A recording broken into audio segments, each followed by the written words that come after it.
All right, next on the agenda we have Dr. Zachary Moore, who's going to tell us about. Well, I'll let you get into it, but a trip into the into the lamb's den. Lion. I stole that little pithy wonder from Christopher Hitchens.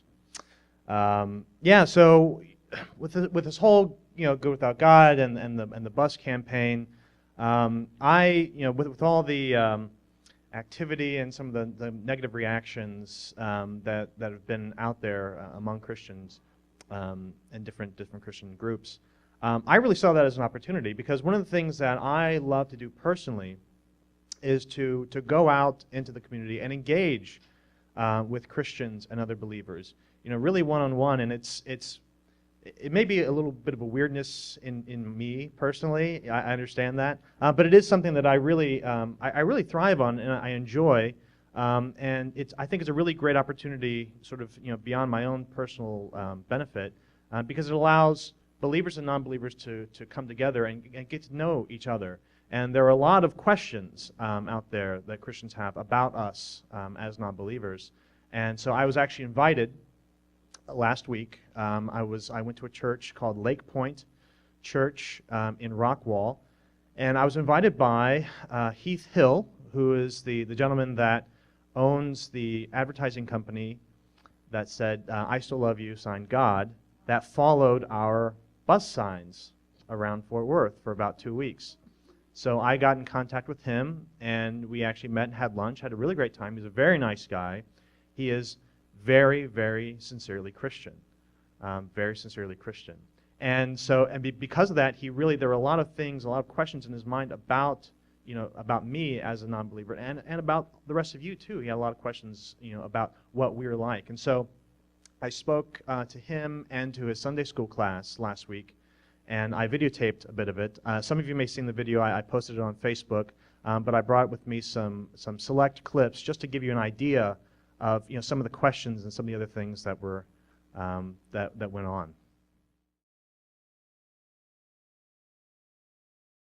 A bus ad that the atheists had put together that said, "Millions of Americans are good without God."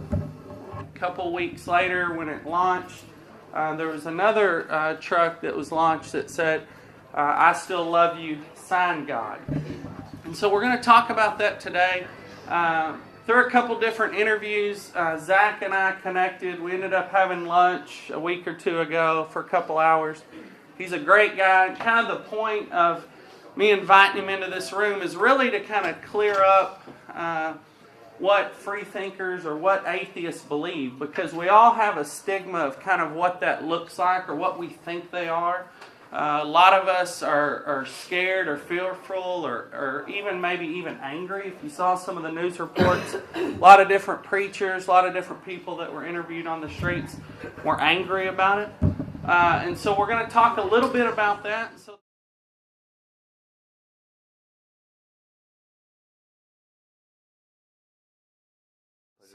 So here's what's the most interesting thing about what came out of our lunch was that he said a majority of people in his group have grown up Christian. Okay, so I kind of had the view that, an atheist or somebody like that was just dark and, I don't know, somebody to, I just didn't want to play with them and I didn't want to have anything to do with them. And, that was just kind of my view. And as I got into it and studied it more, I was like, oh, they're just very intellectual. They can't make it make sense. And so those are some of the things that I want you to try to listen to as he talks. And so kind of tell us the difference between an atheist and agnostic and this new term that a lot of people are hearing and using, free thinker. Yeah. So these are all different terms, and they all mean slightly different things. And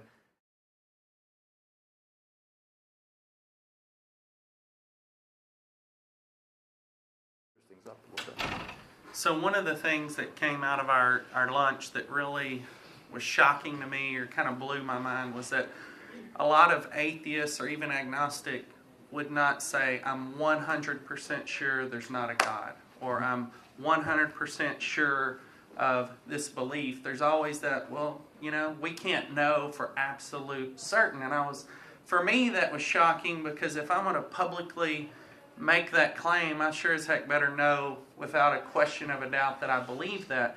But it counteracts their whole concept of kind of what that belief is. So give us a stereotype of what you would say the average person is in your coalition on a Saturday activity. Like, what is that family and that mom and that dad, what do they look like?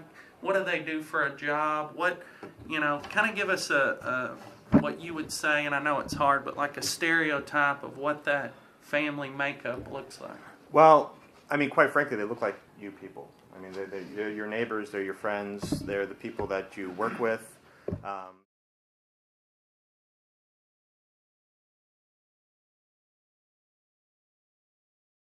fun. So in our lunch, he made the comment that, overall, the group and the people in the group have a very high standard of morality and are overall good people. And something that I struggled with is, where does that come from?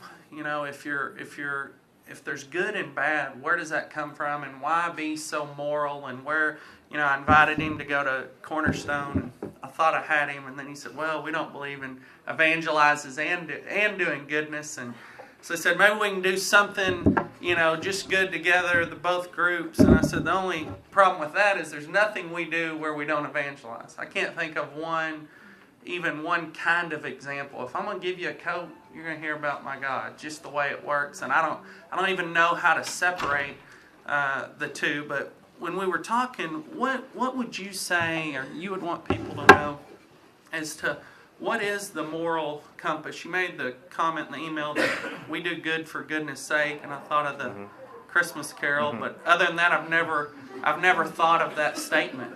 Yeah. You know what I mean? Other than that. So what's the moral compass, and what guides and directs you and kind of that group of people to be moral and productive? Right. Well, it's a totally different way of thinking about morality. And it was something that I struggled with, actually, when I gave up Christianity. So that gives you a little bit of a taste of at least what Heath is like. And, I would say that his sentiments are mirrored by, at least half, probably a majority of the people there, within his Sunday school. It's always tough for me to figure out, because I've also spoken with a lot of other Christians.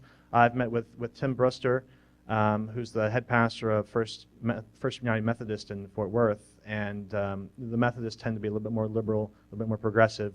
And he gets it. He totally understands. These questions don't even cross his mind, really. So it's kind of a mystery to me to still sort of figure out what the Christian landscape is. How many people are thinking the same things that Heath Hill is thinking. But it's worth pointing out that when we get together and we talk about what does it mean to be good without God, this is not just an intellectual exercise that we're doing here. This is something that out there in the culture, people are asking these questions sincerely, and they think that there are no answers to those questions. They think that the only answer is God. So based on that, I would encourage you to as much as possible. The only way that Heath has changed his opinion at all, the only way that he's learned about non-believers is by the fact of getting to know me and hopefully others. And I would encourage you, if there's any opportunities that you have to reach out and connect with other believers, I think those opportunities are well worthwhile. I will point out, just as I close, that after I was done speaking to the Sunday school, most of the people, I would say about half, were interested but ambivalent, and some people were kind of interested to hear what I had to say. Some of the people were disturbed by what I had to say, but there were a few. And I actually had a couple people that came up to me and really seemed to get it. And in fact, two people kind of cornered me before I left, and they said, we really like what you said about free thought, and all this evidence and reason, and that makes sense. And I said, yeah, well, I think so too. And they said, do you think it's possible for Christians to be free thinkers too? And they were sincere. Do you think it's possible for Christians to be? I mean, they really wanted that mode of thinking. They saw the attraction there, and they saw that there was a benefit there. And there may have been something kindled in their minds at that point. I don't know where that's going to take them, but that's really encouraging to me. And I would encourage you to go out there and try to do as much as you can to build bridges with other believers. Thank you. My answer? Technically, yes.